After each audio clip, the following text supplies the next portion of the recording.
While I was on a video call, something suddenly smacked into the back of my head.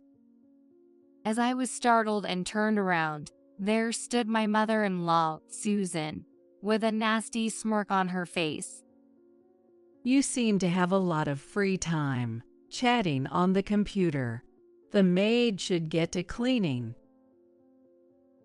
Apparently, Susan had thrown a dirty, wet rag at me. I was so shocked that I couldn't find the words. Ever since we started living together, I, working full-time, have been overwhelmed by Susan forcing all the household chores on me. It's hard enough being burdened with all the housework, but to be her ass like this is just too much. Tears of frustration and sadness were about to come, as Susan looked on, laughing gleefully at my misery. What turned the tables was a voice from the video call asking, "Do you have any last words?" The moment she heard that, Susan's face turned pale, and she started trembling. "My name is Claire. I'm a 27-year-old office worker, and I married my husband, Michael, who is 2 years older than me, 6 months ago. Since marrying, I've been living with my mother-in-law in her house. The reason I ended up living with my mother-in-law was because my father-in-law passed away. Just before we got married, my father-in-law died in an accident, leaving my mother-in-law living alone in a large house. Concerned that my aging mother-in-law would be living alone from now on, Michael, who was then my fiancé, suggested we live with her. Mom's never lived alone before.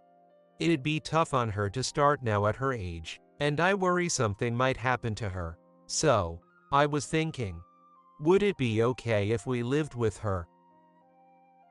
Michael is an only child, so maybe it's natural for him to worry about his parent. Thinking this, I agreed to live with my mother-in-law. However, my mother-in-law, in her mid-50s, turned out to be full of energy, to the point where I couldn't understand my husband's concerns. Since we started living together, she has been pushing all the household chores onto me and goes out almost every day to enjoy herself. Despite me working full-time. Make sure you clean thoroughly today. And don't forget to mow the lawn. Have it finished by evening. Of course, that includes preparing dinner too. Okay, I'm off. Wait, what? I have work and can't possibly do all that, Susan, and she's already gone. Naturally, with the limited time I had before going to work, it was impossible to finish both cleaning and mowing the lawn. I had no choice but to continue with the chores after returning home from work. That was my plan, but right after I returned from work, my mother-in-law came back too. She noticed that not all the chores were done and started to nag and sneer at me. You're still not done. Honestly, you're so inefficient. What have you been doing all day? Oh, and don't use work as an excuse, please.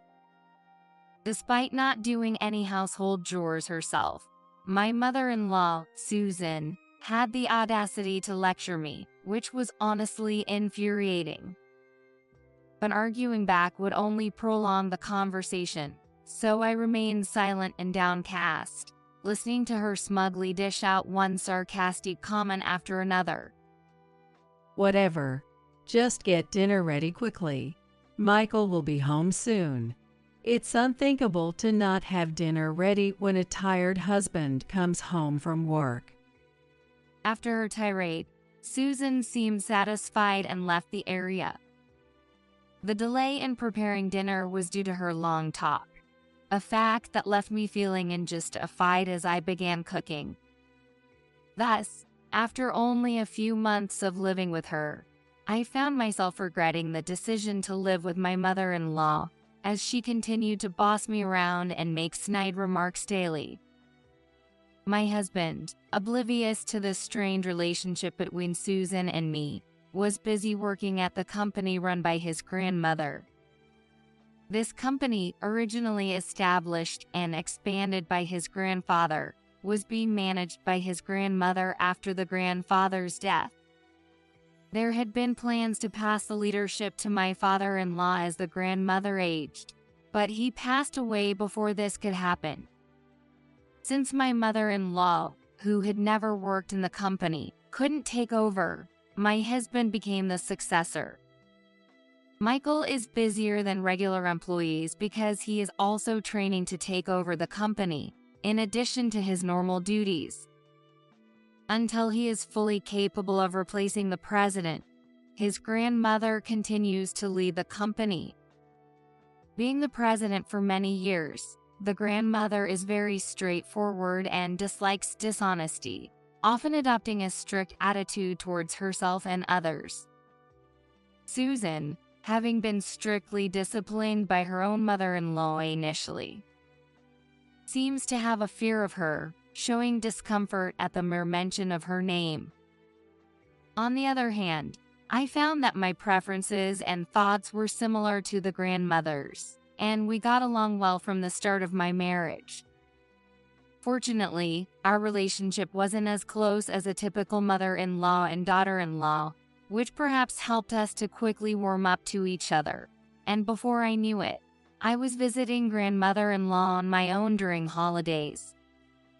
Susan, disliking the close relationship between her mother-in-law and me, started making snide remarks more frequently after realizing how well I got along with her. Claire, I see you're close with your grandmother-in-law. She's making an effort to spend time with you despite her busy schedule. Don't you realize you're getting in her way? Maybe you should show some restraint. And perhaps to keep me from visiting my grandmother-in-law, Susan started to exploit me even more than before. I'm home. What? Dinner's not ready yet. Looks like the cleaning isn't done either. Isn't your efficiency lacking? As soon as she returned home, Susan looked down at me with a scowl. I'm sorry, but I just got back from work myself, so. I don't want to hear excuses. Just get it done quickly.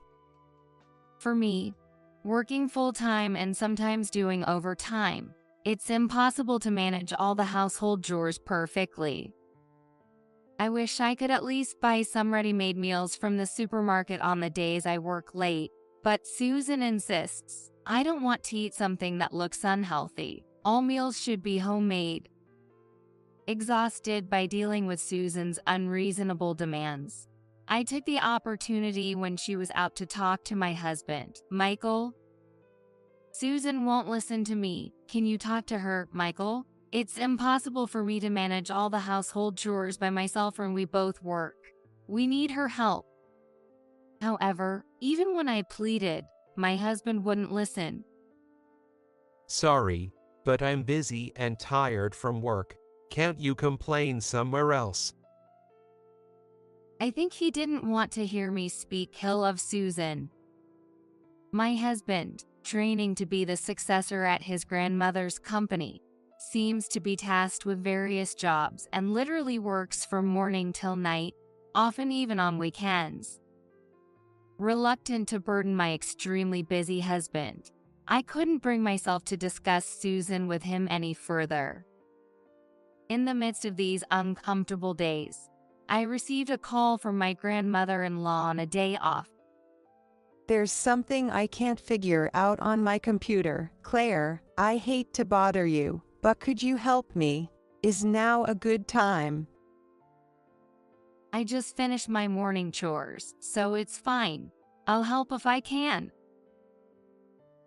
Having just taken a break from my chores, I was happy to help my grandmother-in-law. I switched the call to a video chat and began remotely assisting her with her computer. Click this button and you'll get to this screen. Then, if you click OK here. As I was explaining and navigating the screen, suddenly, something cold smacked into the back of my head. What? Surprised by the suddenness, I quickly turned around.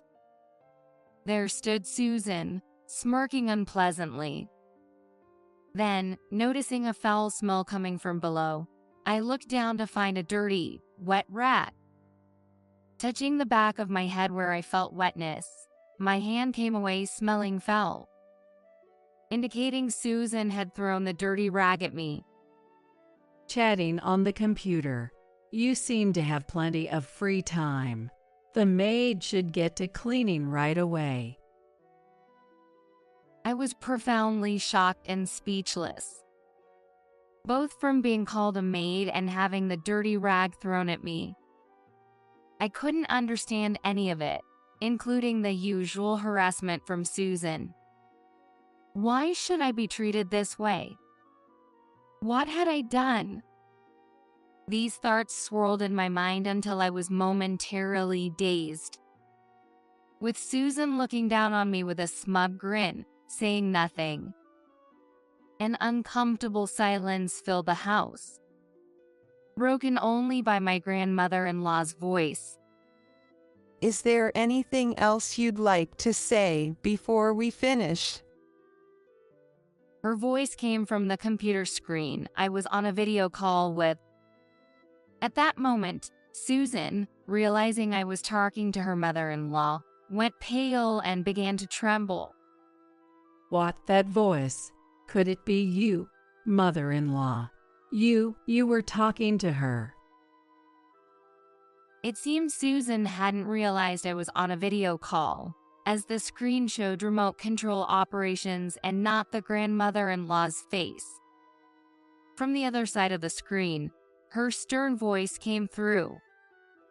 It's not just your voice I heard. I might not know how it looks from there, but I can see everything from here. I saw you throw the rag at Claire, clear as day. Realizing her actions had been seen, Susan's face turned ashen, her mouth opening and closing in shock.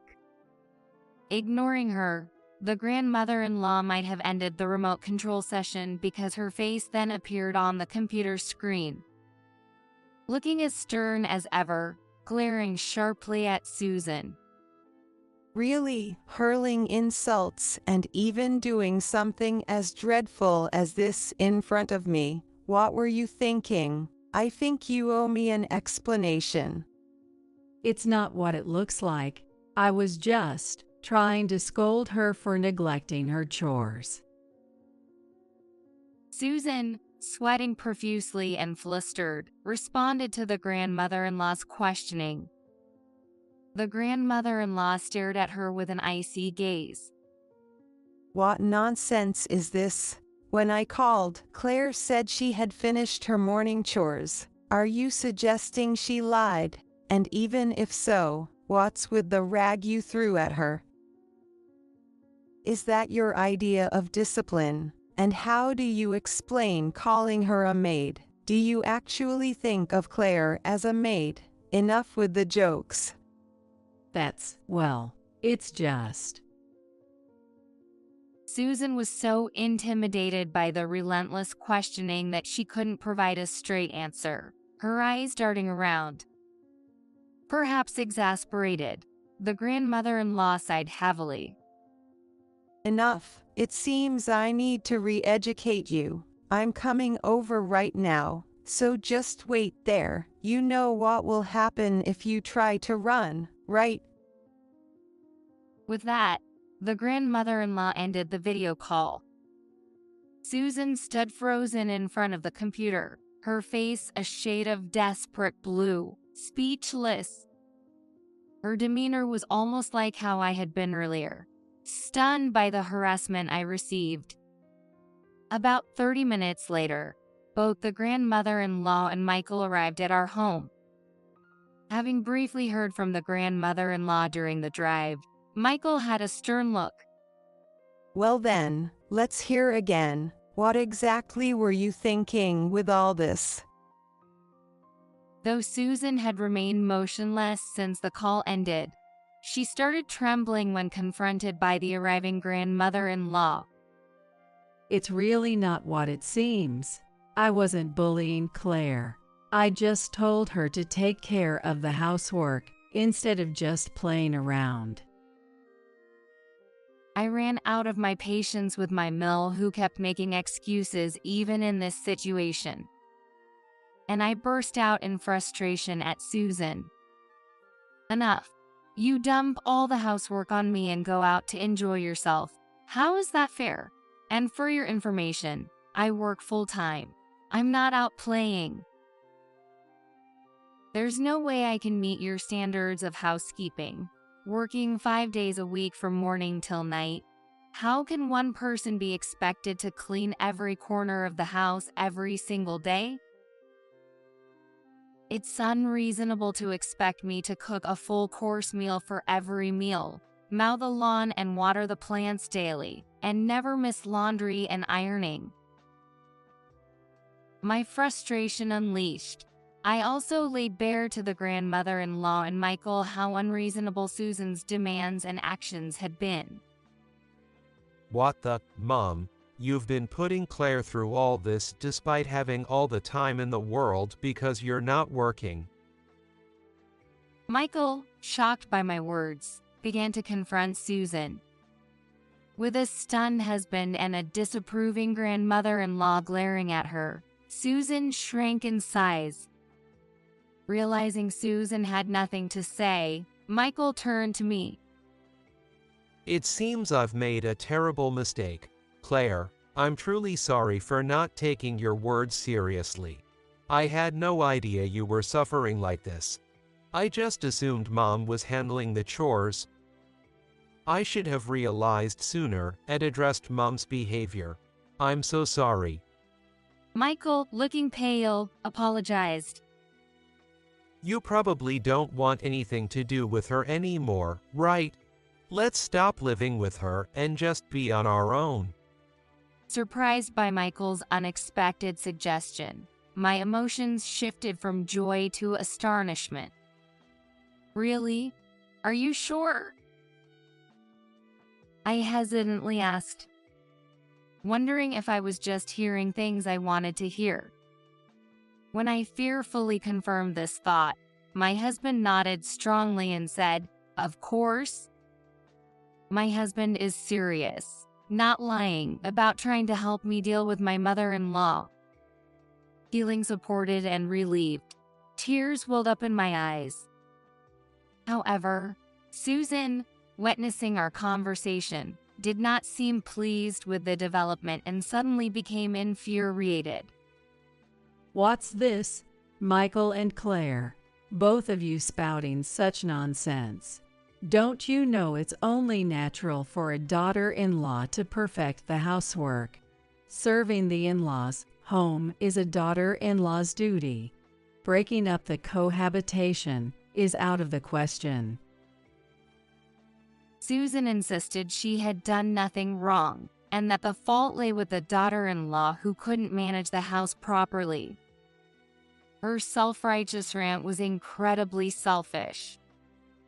I was about to retort to Susan's outrageous claims, but the grandmother-in-law cut in sharply before I could speak. The only one talking nonsense here is you. If it's so natural for a daughter-in-law to serve her new family, then you should be the first to help out in our home. Chastised by the grandmother-in-law, Susan's previous bravado disappeared, and she trembled with fear. But, Michael, help me. I enjoy living with you, and your grandmother's house has maids, so there's nothing for me to do. Tell her I want to keep living with you guys. Susan pleaded with Michael, crying, but he looked at her coldly. Sure, having someone else do all the work while you play must be comfortable. But don't you see how hard Claire is struggling because of it?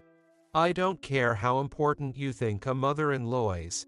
Why can't you think of helping out? Michael's logical rebuttal left Susan biting her lip in frustration. The grandmother-in-law, witnessing this, cut Susan down further. Really? How shameful. clinging to your son like that. All right, if you're so keen on living together, then I'll live with you. Michael, arrange for the movers. Don't worry about the cost. Just make sure it can be done soon.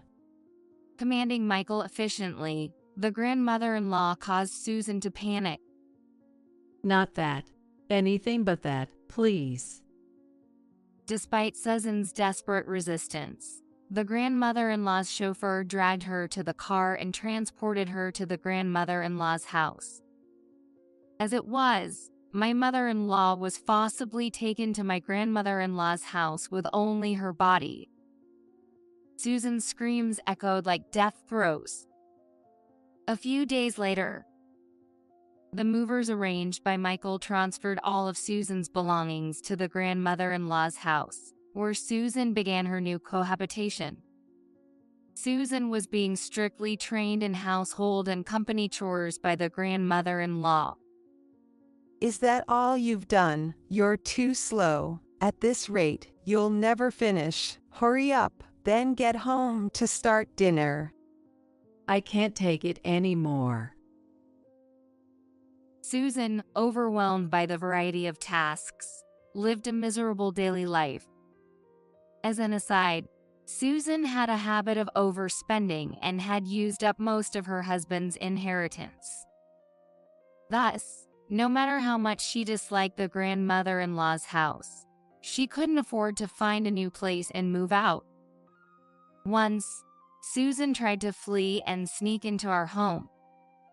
However, Michael had changed the locks right after evicting her, so her key no longer worked. Realizing this, Susan banged on the door, shouting, Michael, help me. Let me in. Please hide me. Despite Susan's loud pleas, Michael and I ignored her until the grandmother-in-law arrived to take her back. Since then, we haven't seen Susan. Living alone in the spacious in-laws' home, Michael and I were relieved of stress and enjoyed our freedom. Perhaps the elimination of stress helped, and in time we were able to have a child. Awaiting the child's arrival, I now live a very peaceful life.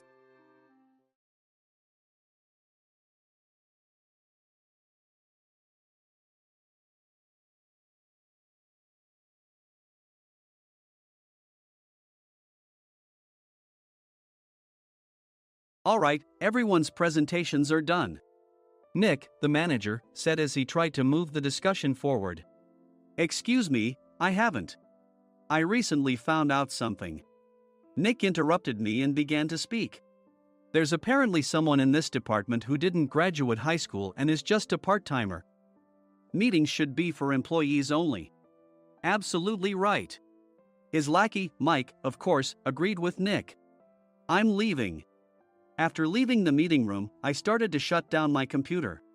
I noticed that an email had arrived, not in my personal inbox, but in the company's shared email. Thinking, there's no point in speaking up, no one will listen, I went home quietly. The next day, I heard a commotion from Nick's desk. He was staring at his computer screen, his face pale. Nick! Is something wrong? Mike looked at the screen with him. And he turned even paler than Nick. Why is he so angry? Knowing the reason for Mike's distress, I thought to myself, serves them right. My name is Adam. My mother passed away when I was in the 9th grade, and I was raised by my father. Well, you could hardly call it being raised. After my mother passed, my father changed. He drowned his sorrows in alcohol, and though he still went to work, he squandered our living expenses on horse racing. Because of that, I had to start working part-time as soon as I entered high school. Every month, I went to the convenience store with bills in hand that couldn't be auto-deducted from my father's account. Even though I endured it because I didn't want to be alone, I reached my limit in my second year of high school and dropped out. I found a live-in job at a distant inn. Thank you for everything. The day I left home, my father, still staring at the TV, spoke. Take care. That was our last conversation.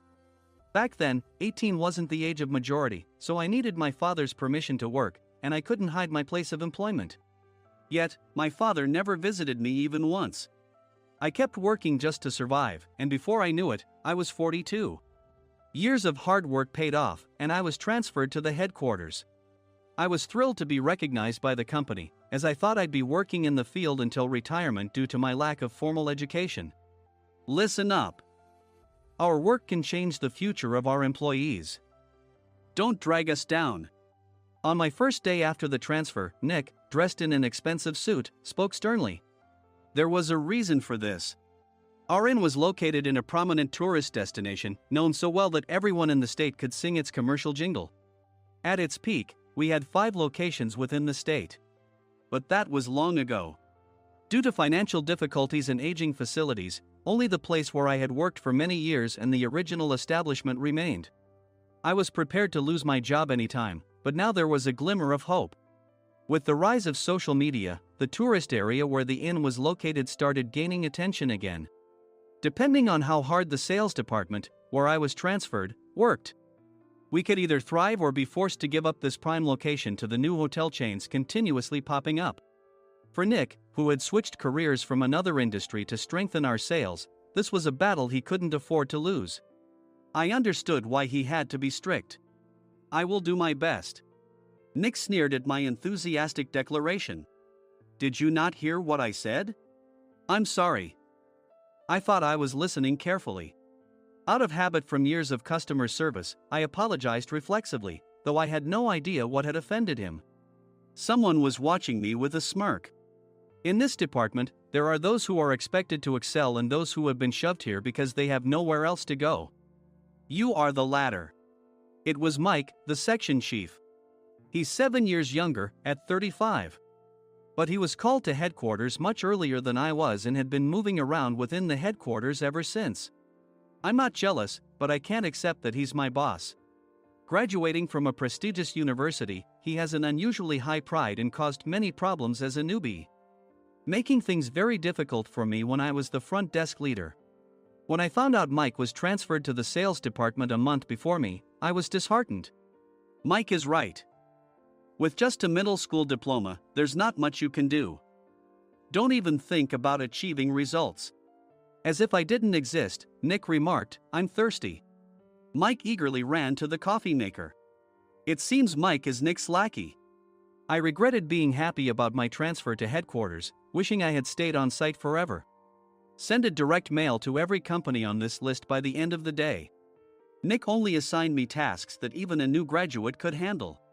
What? There are over 1,000 companies. You want me to send to all of them by today?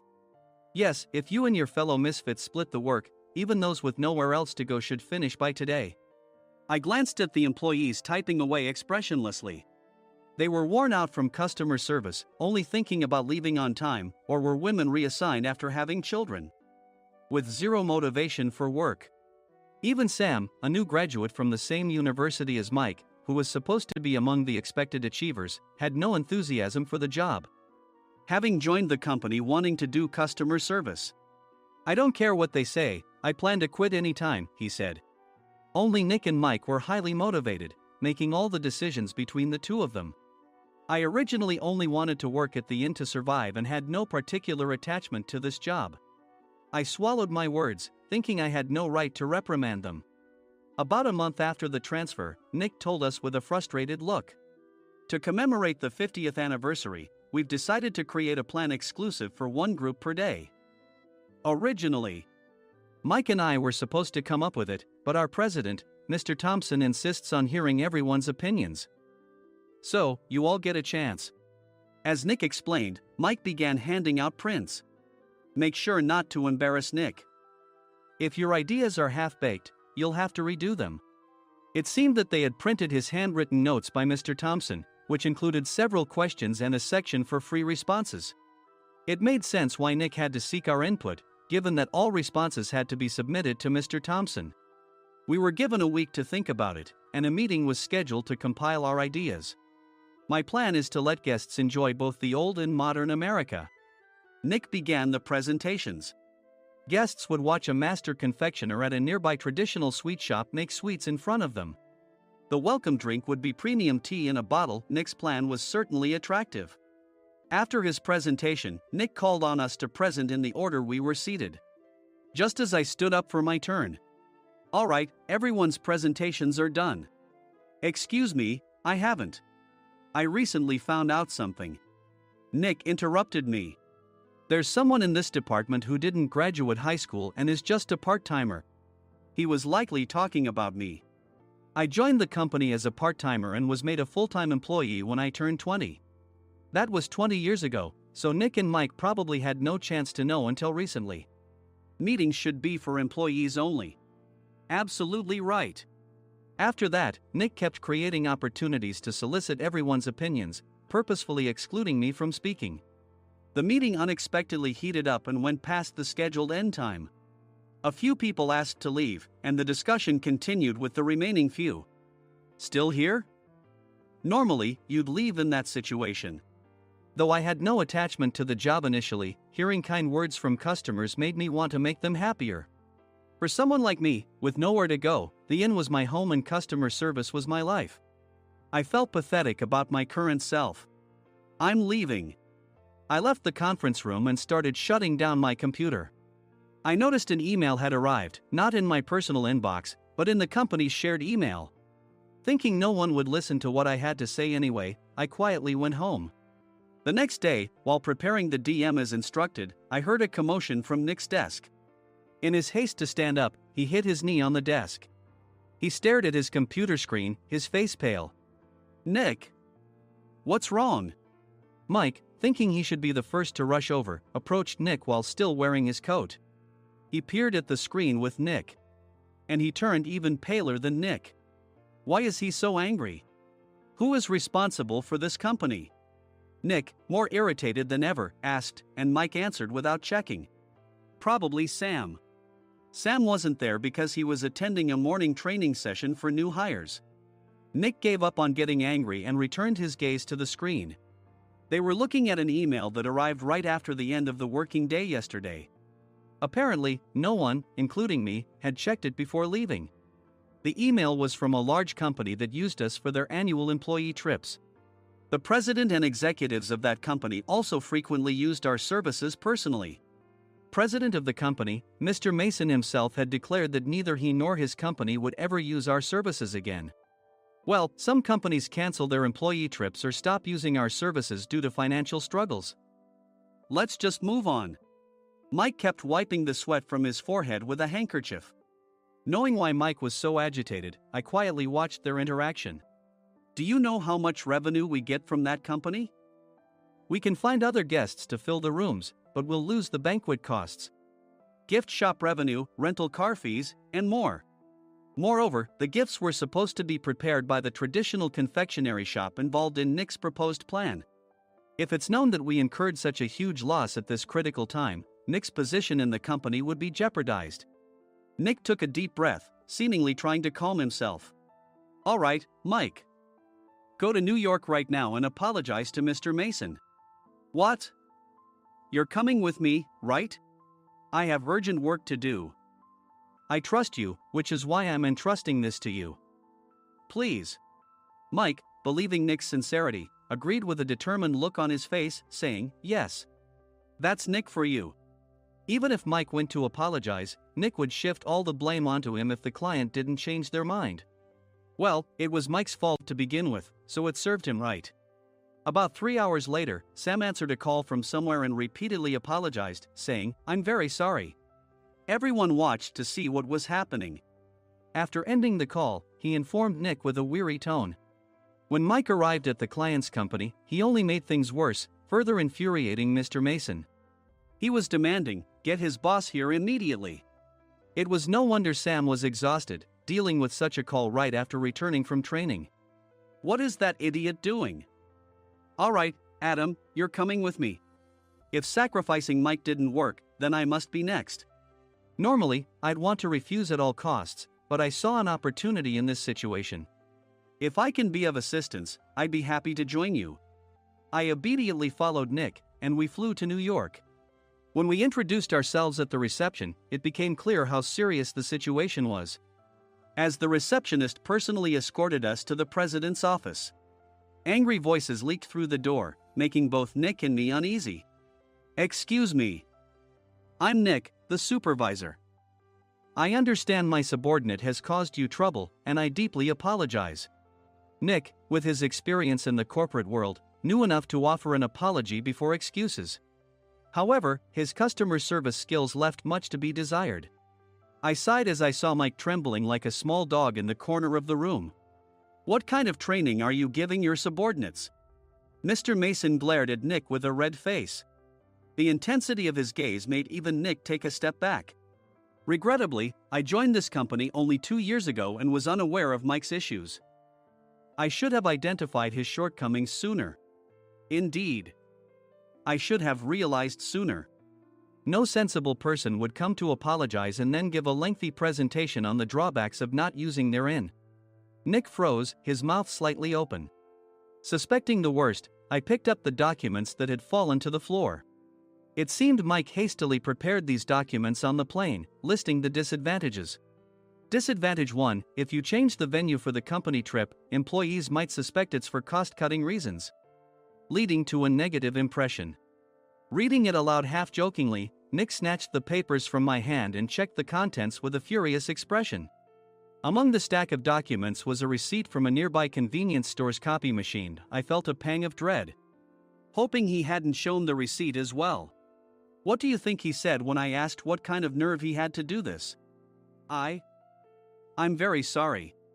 Faced with the dire situation, Nick must have thought there was nothing left to do but apologize. In a voice smaller than I'd ever heard from him, he uttered words of apology. He said, "I'm a Harvard graduate. I don't believe I said anything wrong." "Mike, what have you done?" Forgetting his plan to pin the blame on Mike, Nick yelled loudly, even in front of Mr. Mason. "I didn't do anything wrong." "You're still saying that? Look at him." Mike pointed at me with a shaking hand. "I was assigned to headquarters in my 20s and now I'm a section chief. This guy only made it to headquarters at 42. Everything I've done proves I was right.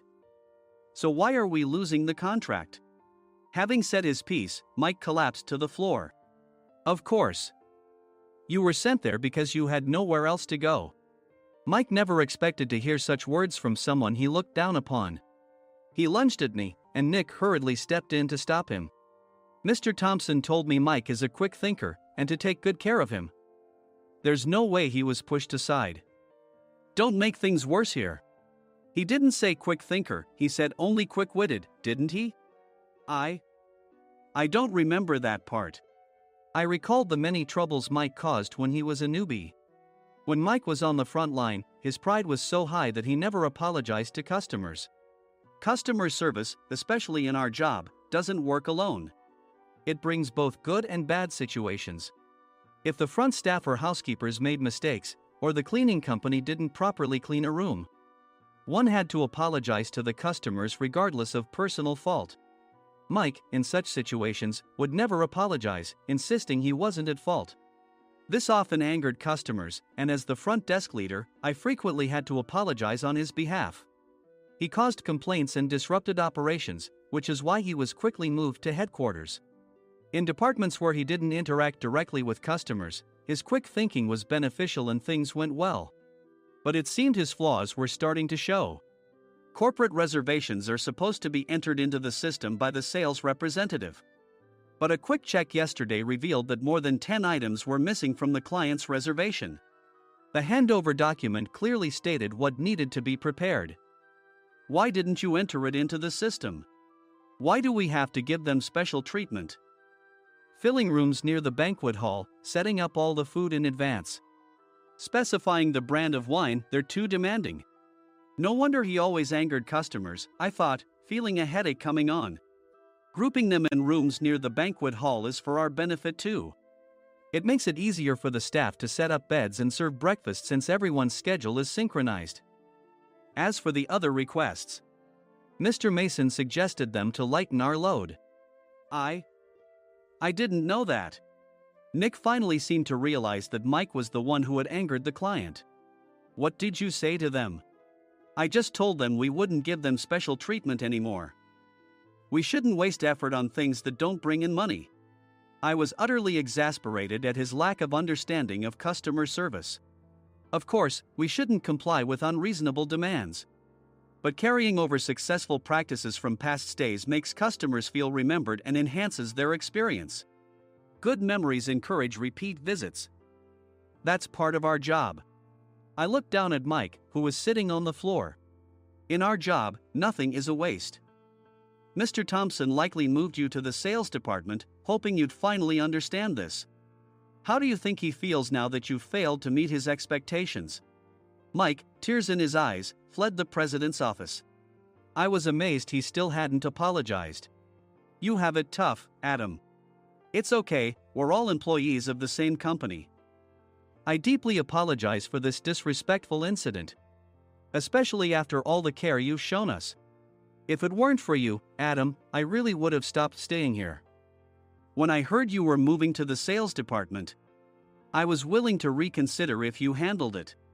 Seeing us talk so amicably, Nick's face contorted. Do you two know each other? Adam's service is excellent. I always requested him specifically. Normally, we don't accept specific staff requests, but we made an exception for Mr. Mason, adjusting my shifts accordingly. He had personally stayed at our hotel just before my transfer, and during casual conversation, I mentioned, I'm moving to the sales department soon. If I hadn't told him then, things could have been much worse. Please continue to take care of us. I look forward to it.